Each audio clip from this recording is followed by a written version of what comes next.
In your mind, how do you envision this backfield looks moving forward? Is it, I know before it was more 70-30, 60-40, David to Jameer. You think it'll be more of a 50-50? How do you envision it moving forward with touches? I still think that from it's a little harder from a touches standpoint, but from rushing, from getting rushes, I still think David Montgomery might be in that 60-40 range. They're still going to use him to sort of set the tone. Maybe use him more in the first half. Let him get that ground game going, get their identity built in the game early, and then use Jahmyr Gibb maybe a little bit fresher in the second half, using his speed, using his versatility to make things happen. But no, it did seem like Dan Campbell was committed to, unlike what we saw at the beginning of the season, committed to really getting them both touches in more creative ways. I think Jahmyr Gibbs, they see how valuable he can be when he is touching the ball. And now, so with David Montgomery, this is where Ben Johnson, this is where he's going to earn his head coaching job. How's he going to use these two together moving forward?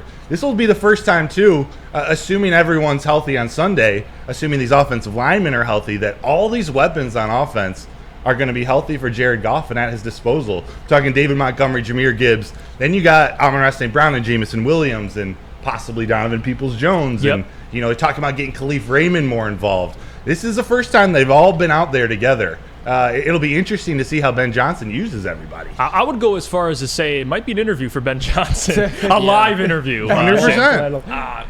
Kellen Moore. Yeah, they're going Kellen Moore. I know everybody says Ben Johnson to L.A., but they're going with Kellen Moore. But just remember, guys, and I kind of alluded to it a little bit in the beginning, if the Chargers keep winning and the defense improves, maybe they won't even fire Brandon Staley. Whether they should or shouldn't, it's not my call. I'm just saying that Brandon Staley has done, I think, some work into maybe saving his job. But that kind of leads me to my next point. So the Chargers, they started off the season obviously slow, 2-4, but they're kind of in the process, I would say, of attempting to save their season. And if they probably look at it, a home game against the Detroit Lions, if we win this game, we are in a very, very good spot. So do you think there's any credence to the Lions maybe having a tougher challenge because the Chargers are a little bit desperate and have everything to play for? Yeah, definitely. And I think regardless, this is a game.